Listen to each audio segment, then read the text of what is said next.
ಈಗಾಗಲೇ ಗಾಯಕ ಸೋನು ನಿಗಮ್ ವಿರುದ್ಧ ಕೂಡ ಅನೇಕ ಕನ್ನಡ ಪರ ಸಂಘಟನೆಗಳು ಸಿಟ್ಟಾಗಿದ್ದು. ಇದಕ್ಕೆ ಸಂಬಂಧಪಟ್ಟಂತೆ ಈಗ ಎಫ್ಐಆರ್ ಕೂಡ ದಾಖಲಾಗಿದೆ. ವಿವಾದಾತ್ಮಕ ಹೇಳಿಕೆ ನೀಡಿದಂಥ ಸೋನು ನಿಗಮ್ಗೆ ಸಂಕಷ್ಟ ಎದುರಾಗಿದೆ. ಗಾಯಕ ಸೋನು ನಿಗಮ್ ವಿರುದ್ಧ ಪ್ರಕರಣ ಕೂಡ ದಾಖಲಾಗಿದೆ. ಇನ್ಫ್ಯಾಕ್ಟ್ ಇದಕ್ಕೆ ಸಂಬಂಧಪಟ್ಟಂತೆ ಅಪ್ಡೇಟ್ಸ್ ಬರ್ತಾ ಇದೆ. ಅವರು ನನಗೆ ಬೆದರಿಕೆ ಒಡ್ಡಿದ್ರು, ಹೀಗಾಗಿ ನಾನು ಇದನ್ನು ಸ್ಪಷ್ಟವಾಗಿ ಹೇಳಿದ್ದೀನಿ ಅಂತ ಅವರು ಸ್ಪಷ್ಟನೆ ಕೂಡ ಕೊಡ್ತಾ ಇದ್ದಾರೆ. ಸೋನು ನಿಗಮ್ ಅವರು ಕನ್ನಡದ ಬಗ್ಗೆ ಸೋನು ನಿಗಮ್ ವಿವಾದಾತ್ಮಕ ಹೇಳಿಕೆ ವಿಚಾರಕ್ಕೆ ಸಂಬಂಧಪಟ್ಟಂತೆ ಕನ್ನಡಿಗರು ಇಷ್ಟಾದರೂ ಕನ್ನಡಿಗರಿಗೆ ಕ್ಷಮೆಯನ್ನು ಕೇಳಿಲ್ಲ. ಅವರು ಇಷ್ಟೆಲ್ಲ ಆದರೂ ಕೂಡ ಕನ್ನಡದ ಹಾಡು ಅನ್ನೋದಕ್ಕೆ ಬೆದರಿಕೆ ಹಾಕೋದಕ್ಕೂ ವ್ಯತ್ಯಾಸವಿದೆ. ಕನ್ನಡದ ಹಾಡಾಡಿ ಅಂತ ಅವ್ರು ಹೇಳ್ಬೋದಾಗಿತ್ತು, ಆದರೆ ಬೆದರಿಕೆ ಹಾಕೋದಕ್ಕೆ ವ್ಯತ್ಯಾಸವಿದೆ. ಅವರು ನನಗೆ ಬೆದರಿಕೆ ಒಡ್ಡಿದ್ರು ಅಂತ ಸೋನು ನಿಗಮ್ ನೇರವಾಗಿ ಹೇಳ್ತಾ ಇದ್ದಾರೆ. ಎಲ್ಲ ಕಡೆಯೂ ಕೂಡ ಇಂಥ 4-5 ಕೆಟ್ಟ ಮಂದಿ ಇದ್ದೇ ಇರ್ತಾರೆ.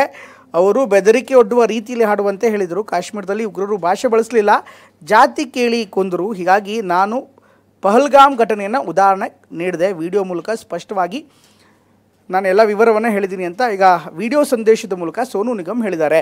ವಿವಾದಾತ್ಮಕ ಹೇಳಿಕೆ ನೀಡಿದಂಥ ಸೋನುಗೆ ಇನ್ನಷ್ಟು ಸಂಕಷ್ಟ ಎದುರಾಗ್ತಾ ಇದೆ. ನನ್ನ ಕಡೆಗೆ ಗಾಯಕ ಸೋನು ನಿಗಮ್ ವಿರುದ್ಧ ಪ್ರಕರಣ ದಾಖಲು. ಬೆಂಗಳೂರು ಪೂರ್ವ ಅವಲಹಳ್ಳಿ ಠಾಣೆಯಲ್ಲಿ ಎಫ್ಐಆರ್ ಕೂಡ ದಾಖಲಾಗಿದೆ.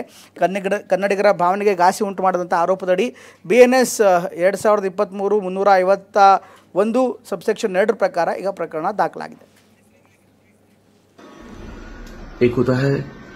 कन्नड़ा कन्नड़ा कन्नड़ा कन्नड़ा कन्नड़ा और एक होता है कन्नड़ा कन्नड़ा कन्नड़ा।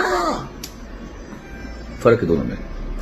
सिर्फ 4-5 गुंडे टाइप थे जो वहां पे चिल्ला रहे थे। उनको इनफैक्ट वहां के हजारों लोग मना भी करते थे, रोका। लड़कियां मुझे याद उनको चिल्ला रही बोली थी मत करो ऐसे, डोंट डिस्टर्ब द सीन।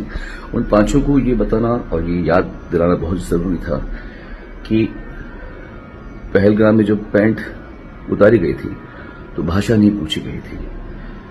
और कन्नडिगास बहुत ही प्यारे लोग होते हैं। आप लोग कमेंट्स में ये मत सोचिए कि वहां पे कुछ ऐसे वेव चल रही है, ऐसा कुछ नहीं है।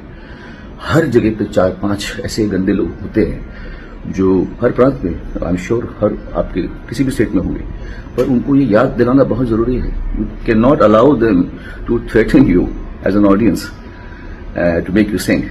सारी दुनिया प्यार से